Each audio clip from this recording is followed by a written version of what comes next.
Hi friend, গরমে কেমন আছো? আশা করি ভালো নেই। আমিও খুব ভালো নেই। গরমটা বেশ ভালোই লাগে না। আজকে দুজন মিলে রওনা দিয়েছি বাবিকে আনতে, কারণ কিছু কিছু কাজ আছে।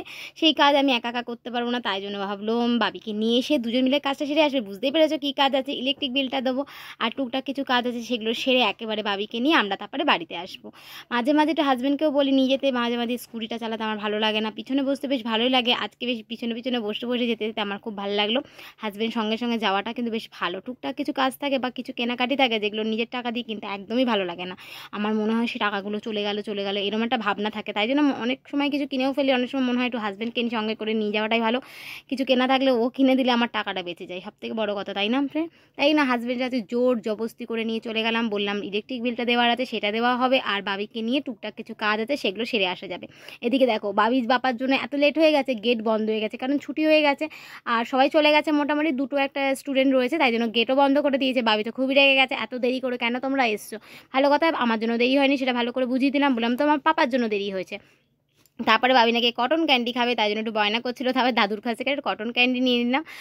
মুখটা দেখেছো কেমন মানে মানে হনুমানের মতন হয়ে রয়েছে? কেন বলো তো? ওর কটন ক্যান্ডি না, কটন ক্যান্ডিটা চাই ঠিকই কথা, কিন্তু ওর একটা চাই খেলনা। এখন খেলনা কোথা থেকে পাই বলুন তো?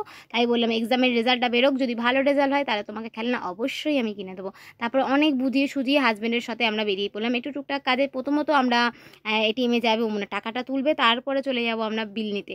তারপরে কাজ তাড়াতাড়ি সারতে হবে, কারণ আমি তো রান্না করে সকাল সকাল আসি না। কারণ সকাল সকাল রান্নাটা করি না, কারণ সবাই বেলায় খায় সকাল সকাল। এই গরমের মধ্যে রান্না করে, রান্না অনেক সময় ভালো থাকে না, তাই জন্য ভাবি একটু বেলায় বেলা রান্না করলে ভালো। সব ঘরের কাজ মোটামুটি আমি সকাল সকাল সেরে নিই, আর রান্নাটা শুধু আমি বেলায় করি। এদিকে দেখো, টাকা তুলতে ওর পাপা কি যাবে, ও আগে আগে দৌড়ে দৌড়ে চলে গেল। আজকে নাকি টাকাটা ও তুলে, ভালো কথা।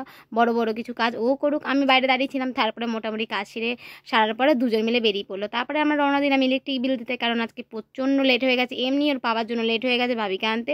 তারপরে ইলেকট্রিক বিল, তারপরে বাড়িতে যাওয়া, তারপরে রান্না। আজকে নাকি হাজব্যান্ড মাসে আবার দই কাতলা খেতে ইচ্ছা করছে, জানি না কীভাবে দই কাতলাটা করবো, কারণ আমি দই কাতলাটা কখন আগে করিনি। তাই জন্য আমি ভাবলাম যে তাড়াতাড়ি করে যদি যাই, তারপরে ভালো করে ধীরে সুস্থে সব গুছিয়ে গেছি রান্না করলে বেশ ভালো হয়।